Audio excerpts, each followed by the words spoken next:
Hola Blenderheads, en este video vamos a ver lo que nos faltó ver en el anterior video de sombras, que son las Contact Shadows. Omití en ese momento explicarlo porque tenía su maña, así que vamos a dedicarnos a este video a ver un poco más en puntualmente qué son y qué hacen las Contact Shadows. Lo que tengo que seteado es una esfera, un palito, una luz, nada del otro mundo. Método ESM 512 sin nada especial. Y como ven acá tampoco tenemos nada del otro mundo.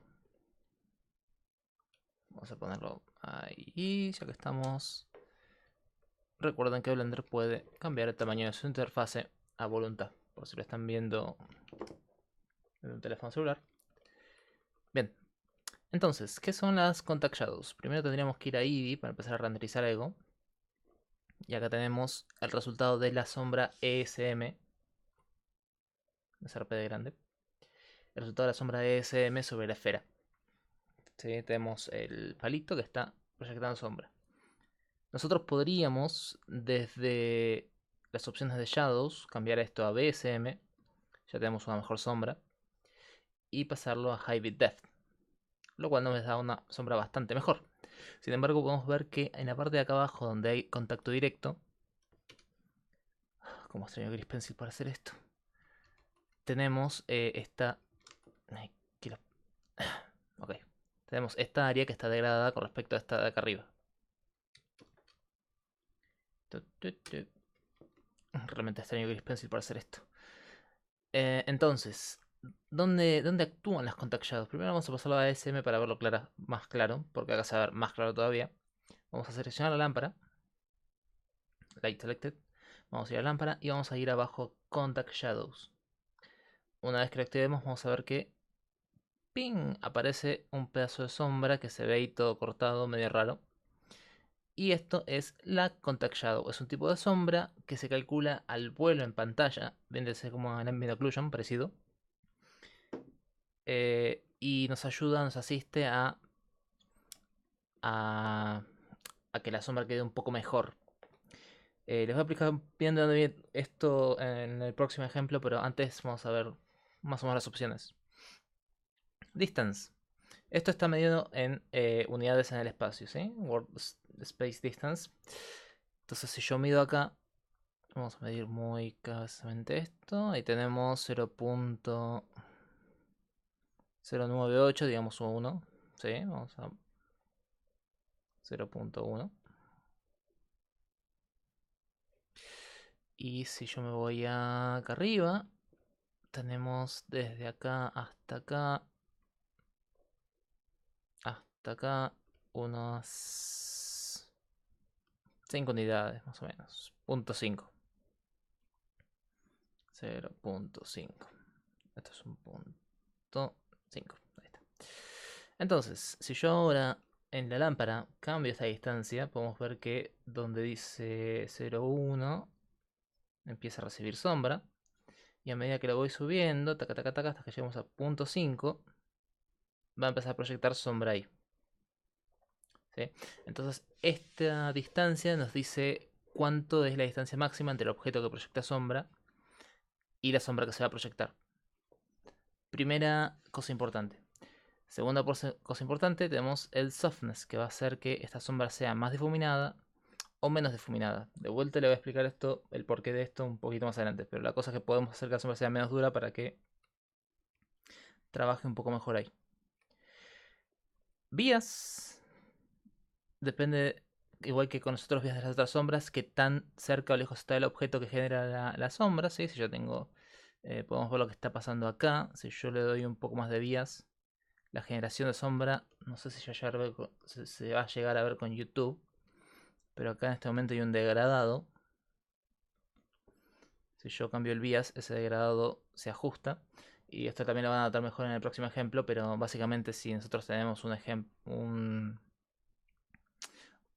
elemento que está proyectando sombra, nos dice la distancia en la cual la sombra se va a generar sobre sí mismo. Es una cosa media rara. Em, pero si tienen artefactos como por ejemplo el que van a ver acá al costado, muy posiblemente tengan que jugar con el vías para separarlo un poquito y que no quede todo tan duro. Pueden jugar un poco con el smoothness, pero en este caso va a ser más que probable que sea el bias. Y después acá abajo hay otro valor que dice thickness. Este thickness es interesante porque hace referencia a hasta dónde, si nosotros dijimos que distancia iba a ser la distancia máxima que va a proyectar desde la emisión hasta la base, digamos, del elemento emisor, el thickness nos va a decir la distancia máxima donde un objeto se considera receptor de la sombra.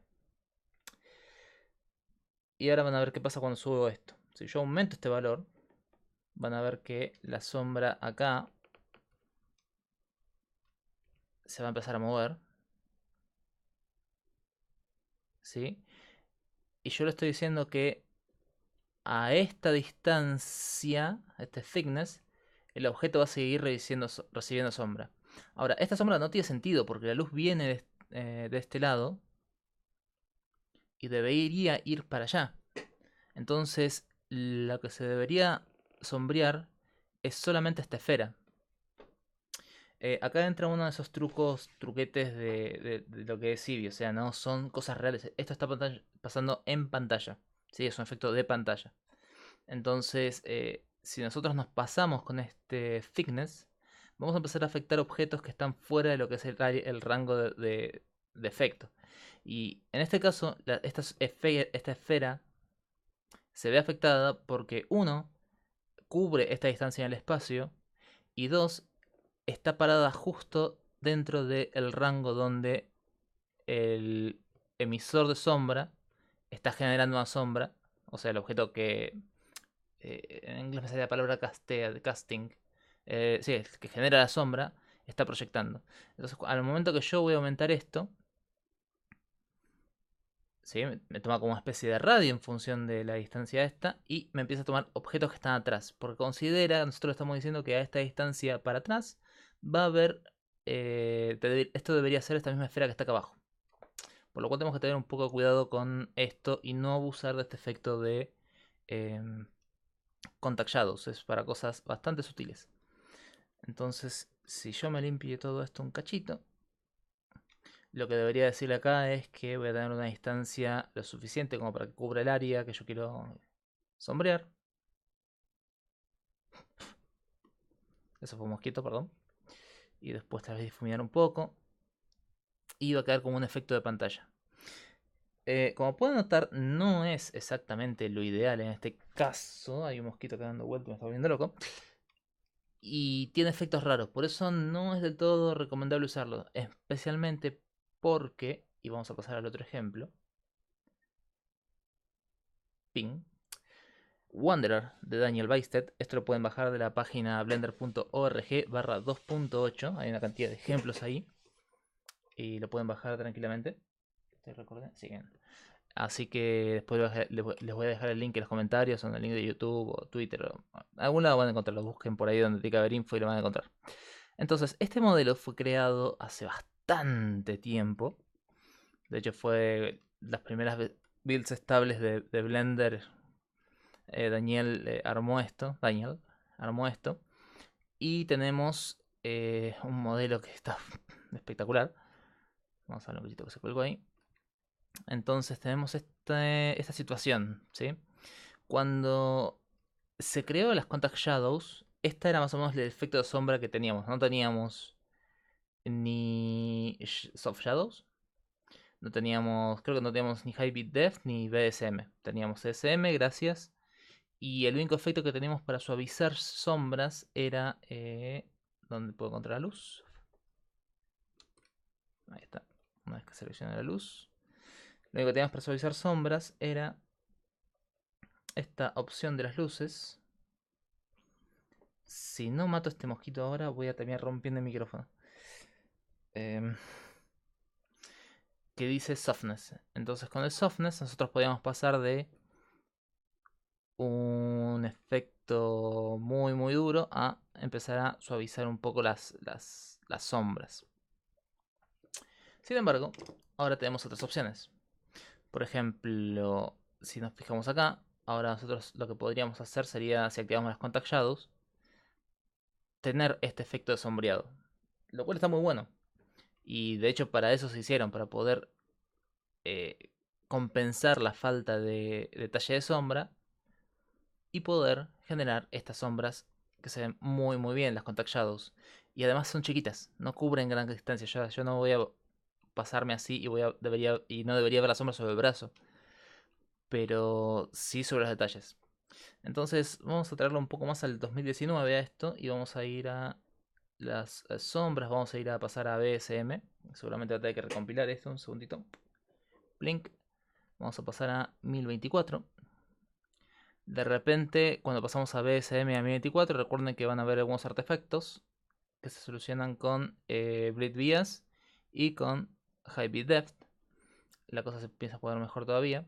Podemos dar un poquito de Soft Shadows y se va a ver mejor todavía. Y si nos vamos a las opciones de la luz, podemos empezar a jugar con el Bleed Bias para compensar esa distancia mínima que teníamos de sangrado de luz y quizás conseguir algo acá. Se pierde un poco por el tema del, del soft shadow, ¿sí? Si lo tenemos ahí, porque esta es un area light. Entonces, incluso con toda esta nueva tecnología, que tenemos BCM, todo muy lindo, sombras de muy alta calidad y acá se va a clavar todo. Igual sigue no siendo el efecto ideal, por lo cual en detalles muy finos como este, como pueden ver ahí, vamos a tratar de toquetear un poco más a ver si llegamos a hacer algo. Ahí está, incluso en detalles muy finos como este, con sombras de muy alta calidad, con todo lo que... Ahí dejo la página de Daniel. Con todo lo que podamos agregarle, incluso nos sigue quedando con algunos efectos que la sombra a medida que pega ahí. Y son cositas que las podemos arreglar con las Contact Shadows. Y acá empieza el tema del thickness. Si yo me paso de mambo, de vuelta, debería poder ver que esto empieza a sangrar por todos lados, pero no lo está haciendo, porque justamente este ejemplo queda muy bien. Podemos verlo por toda la estructura. Pero si solamente le doy acá para que consiga un sangrado que va a ir de acá hasta acá, entonces podemos hacer algo bastante más funcional. Como pueden ver, esto es algo muy chiquitito. Sí, vamos a ponerlo ahí. Muy sutil. La distancia que va a cubrir va a ser muy pequeña. ¿Sí? Para que me cubra esto acá y un poquito ahí. Y le voy a dar un poquito de smoothness.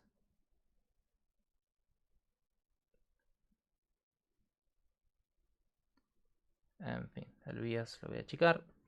Porque si le pongo bias, vamos a sacarle smoothness un cachito. Pueden ver cómo al desplazar la sombra en varios lugares, la sombra se pierde. Uy, eso fue un error mío, perdón. Entonces voy a bajar el bias. Voy a subir un poquito el smoothness con shift. Y voy a subir un poquito la distancia, no sé si tanto. Ahí está. Entonces, a fin de cuentas, digamos, el efecto del Contact Shadow nos ayuda mucho con estos efectos, estas sutilezas por todos lados. Pero no es algo de los que tenemos que abusar como para hacer las sombras en nuestra escena porque se van a ver raros en más de una situación. Déjame pasarle esto a mi 24. Entonces, con esto de las Contact Shadows, digamos que podemos cubrir de forma muy barata un muy lindo detalle. Pero dijimos que las Contact Shadows son un efecto de pantalla, que tienen un problema. Y es que si empiezan a ver la parte de arriba, a medida que yo voy acercándome, la Contact Shadow va desapareciendo. Si vieron el video, uno de los videos que hice de reflexiones, no reflexiones de meditación ni nada de eso, sino reflexiones de reflejos en Eevee y demás, van a recordar que había una opción. Estoy poniendo una cámara, selección de la cámara que se va a llamar cámara. Y voy a ir acá. La cámara tiene desenfoque, para que ya lo sepan, es en las opciones de render. Buscan depth of field, tiene un máximo. Y una vez que tienen depth of field, seleccionan la cámara y en la cámara seleccionan el blanco, el objetivo, perdón, la distancia de foco, pink, y el f-stop de cuánto va a ser. Y lo hace sorprendentemente bien. Y esto es en tiempo real. Uf, cuánto avanzamos, Entonces vamos a ponernos acá. Y yo lo que estoy buscando para ver este efecto es eso ahí. Bien. Entonces, vamos a ir muy lejos con esto. Vamos a ir ahí. Tenemos acá una muy linda sombra. Y en el caso de este ejemplo, yo como dije era medio viejo, así que esto venía con una opción activada de composición. Se la voy a apagar. Así, si ustedes bajan el ejemplo van a tener dentro de la opción de... ¿De qué? Output. Mira vos. Compositing. Sequencer dentro de postprocessing. Lo apagamos los dos. Eso es porque intenté usar nodos de composición y una cosa en el sequencer. No me voy a meter en esa historia ahora. Entonces lo apagamos para que no lo haga. Tocamos F12 y esperamos un par de segundos. Si esto fuera una secuencia de render sería relativamente más rápido porque tiene que cargar todo una vez, pero como estoy tirando renders individuales, lo va a tirar una vez, después tiene que cargar la imagen, etcétera, etcétera. Y también está haciendo un postproceso de algún lado que no debería hacerlo, pero bueno. Y tenemos esta situación acá, que es que esto termina ahí. ¿Sí? Entonces voy a sacar otra imagen, slot 2. Y lo que voy a hacer ahora es activar una opción dentro de Film que se llama Overscan. Literalmente lo que va a hacer esto es renderizar la imagen un tanto por ciento, pero solamente nos va a mostrar lo que está en el cuadro. Entonces voy a renderizarlo un 4% más grande y voy a tirar otro render.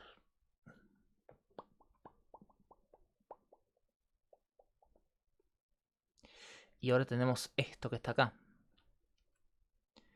Otra vez procesando, y ahora. Vamos a darle 2 segundos más. No sé qué estar haciendo, pero...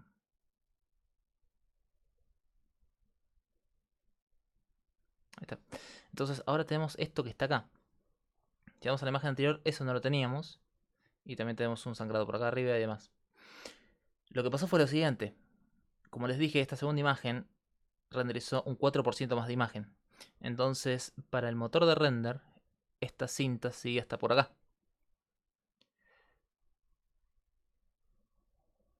Entonces, como esto sigue hasta por acá, puede usar esta información para proyectar la sombra y proyectar esto acá.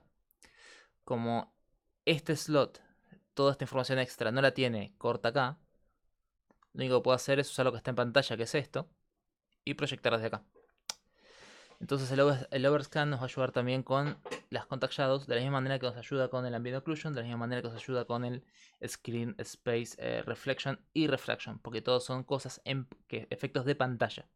Se ve muy lindo sobre los modelos, se ve muy lindo sobre las superficies, pero no es otra cosa que un efecto de postproducción en función de lo que tenemos en pantalla. Y cuando la pantalla se acaba, el efecto ya no tiene con qué trabajar, por lo cual tenemos esta opción de overscan para que la pantalla llegue más allá de lo que podemos ver. Así que creo que eso cubriría todo. Las Contact Shadows son muy lindas. Hacen este efecto muy interesante. Pero son dependientes de pantalla. Tienen problemas cuando tratamos de que cubran un área muy grande de contacto. Por lo cual déjenlas de ser posible para ser chiquito. O úsalas en caso de emergencia cuando no tengan memoria suficiente para poder usar memorias. Sombras BSM con High Bit Depth, porque eso consume memoria. Y yo ahora estoy con a 1078 GB, pero de GPU, pero quizás ustedes en algún momento tengan que trabajar de esta manera. Y en esta situación, si de repente yo le saco las Contact Shadows, el modelo se va a ver mucho más interesante, o mucho más interesante en realidad. Damos luz, luz, área, ahí estás. Yo hago esto y acá le apago las Contact Shadows. Se ve más... Entonces en este caso, en situaciones como muy extremas, donde no podemos tener eh, tanto peso de memoria en lo que es el consumo, en la generación de los Shadow Maps, ahí también nos puede ayudar un poco tener las Contact Shadows. Intenten de que no, porque abusar de esto va a hacer que, como vimos en el ejemplo anterior con la esfera y el palito, genere cosas raras, pero es una herramienta muy útil, usándola con discreción y teniendo en cuenta distancias y medidas. Así que con esto creo que cerramos al día de la fecha de marzo el tema de lo que son sombras en Eevee. El resto no cambió, básicamente. Se arreglaron, sí, yo mencioné en los vídeos anteriores de reflejos y demás, que había unos problemas con el Plane Reflection. Esos bugs se arreglaron. Eh, es más, se arregló la semana pasada. Así que hoy que estamos 23 de marzo de 2019, el proyecto sigue avanzando y crucemos los dedos para que esté estable y funcionando. Mientras tanto, pueden probar la beta y a divertirse. Nos vemos en el próximo video.